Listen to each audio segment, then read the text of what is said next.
એમાં આપણે વાત થઈ હતી ખંડની વિશે તો કેટલા રાજ્યમાંથી ખંડની આવી છે કેટલા રાજ્યમાંથી ખંડની નથી મહારાજ તમામ રાજ્યમાંથી ખંડની આવી ગઈ છે પણ બસ એક વલભીપુરની બાકી છે તો પ્રધાનજી એક કામ કરો કાલે સવારે રાજમાંથી સારામાં સારો અશ્વ લઈ તમે વલભીપુરમાંથી ખંડની લઈ આવો મહારાજ હું કાલે જ ગયો હતો વલભીપુરના રાજાએ મને ઉદ્ધતાથી જવાબ આપ્યો અને કીધું શું જવાબ આપ્યો કે આજે ખંડણી નહીં આપું ને કાલે નહીં આપું શું જવાબ આપ્યો આજે ખંડણી નહીં આપું ને કાલે નહીં આપું એમ ભાવનગરના માયપતિને એવા જવાબ આપ્યો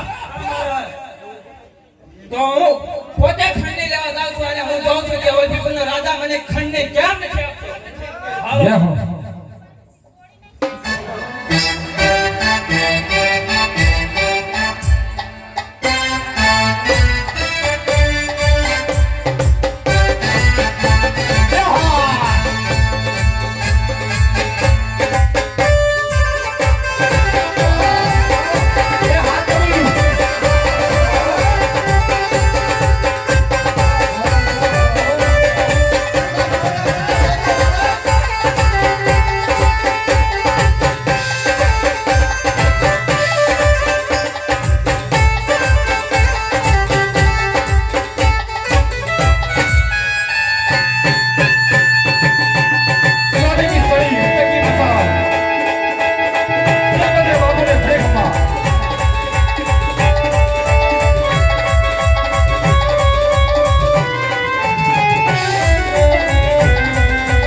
આપતો તમને ખબર નથી કે અમે કોણ કે ભાવનગરનો મહીપતિ છે અરે કોણ ભાવનગરના નરે માફી ચાહું છું ભાવનગરનો નરેશ કાંઈ સાંભળવા માંગતો નથી હાલ ખુદ આતાભાઈ વલભીપુર પધાર્યો છે જો આજે ખંડે લઈને જશે કાંઈ યુદ્ધ કરીને જશે અરે ભાવનગરના નરે 2 વર્ષથી દુષ્કાળ પડે છે અને બેરો નામનો રાક્ષસ હતો તે મારા પૂર્ણ વલભીપુર ઉપર આવી હતો એટલા માટે હું ખંડની ભરી શકતો નથી મને ફક્ત 1 વર્ષનો ટાઈમ આપો હું તમારી ખંડની ભરી દઈશ ભાવનગરનો મહારાજ કાંઈ સાંભળવા માંગતો નથી કાં તો મારી ખંડે ભરો ને કાં તો મારી સાથે યુદ્ધ કરવા તૈયાર થઈ જાઓ અરે તો થઈ જાઓ હોશિયાર અરે સૂર્ય થઈ ના ગયા અરે સૂર્ય સામે ધૂળ નથી કે સૂર્ય સામે થાય ને સૂર્ય સામે ધૂળ નથી કે સૂર્ય સામે થાય ને તારી જેવો કાળ નથી કે વાળ વાળ થાય ને મેં કરેલા હાથ રંગાવે રુધિર કેલા રંગમાં અરે મેં કરેલા હાથ રંગાવે રુધિર કેલા રંગમાં જય ભવાની જય સુરજદા ઉજવારણ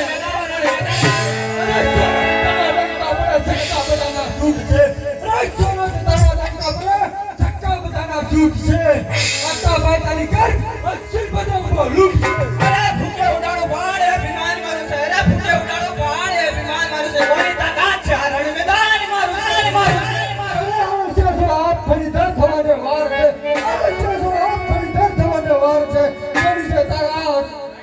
ફરમાન કોનું છે ફરમાન આતાભાઈ ગોહિલ છે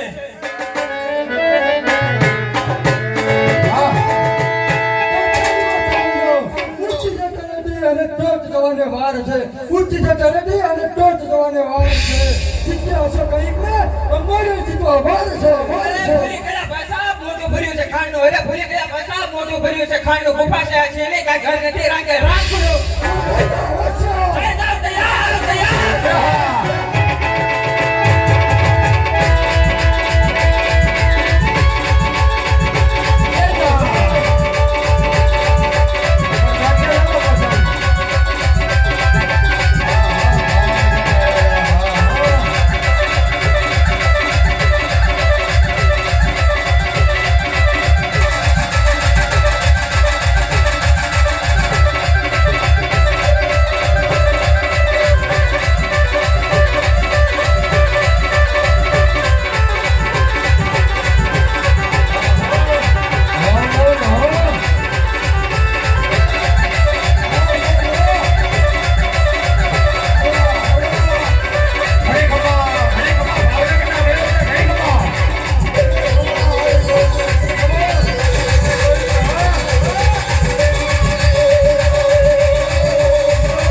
આ યુદ્ધ શા માટે કરો છો?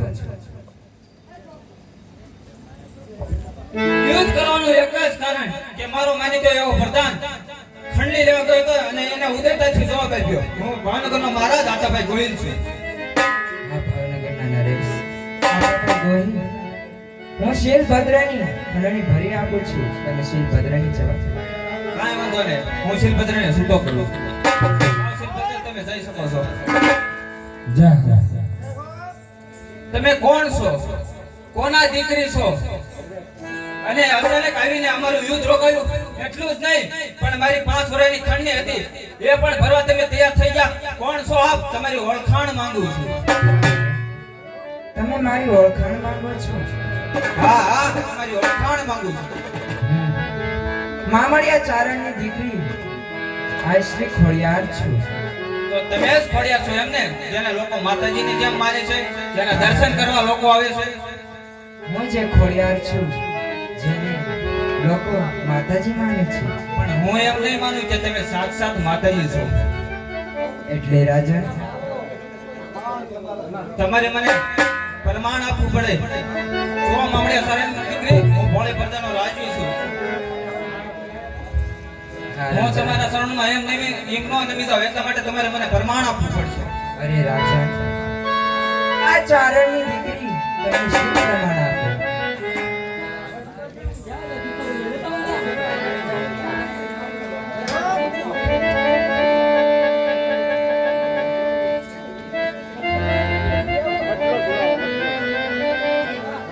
બોલો ભાઈ, બોલો આતાભાઈ ગોહિલ, તમારી આ ચારણની દીકરી શું પ્રમાણ જોઈએ છે? અરે જો મામડિયા સારંગની દીકરી, હું એમ નામ તમારો પ્રમાણ માંગી લો તો તમારું રાજ ધર્મ લાગે. એટલા માટે મને બધી કોઈ નજર ફેરવીને જોઈ લેવા દો કે આમાંથી તમે કયું પ્રમાણ ન આપી શકો. હા રાજા, નજર ફેરવી જો અને તમારે જે પ્રમાણ જોઈએ ને એ મને કહો.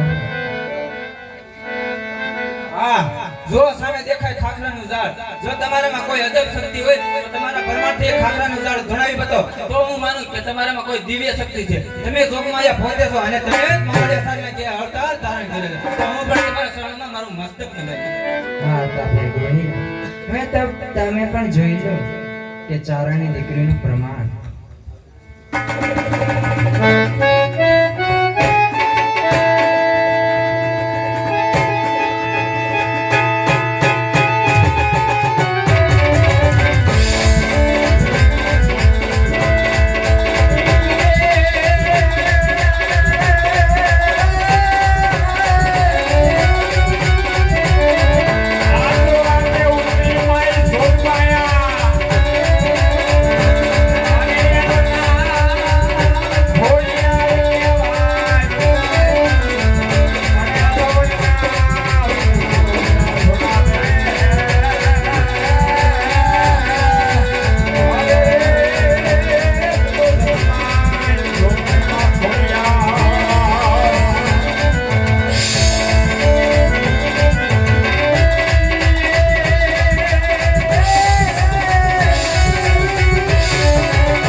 તમે કઈ ખોટું કર્યું નથી.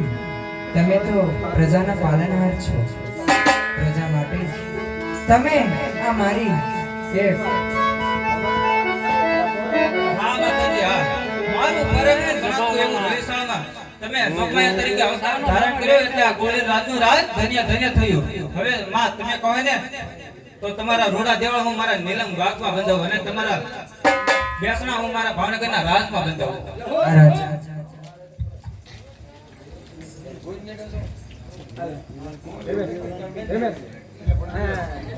જો તમારે પણ ભાવનગરની અંદર મારા દર્શન કરવા કાંઈ વાંધો નહીં. માતાજી તમે તો મને ભારે નહીં પડો. જેના રાજ ઉપર રામના રખોપા હોય અને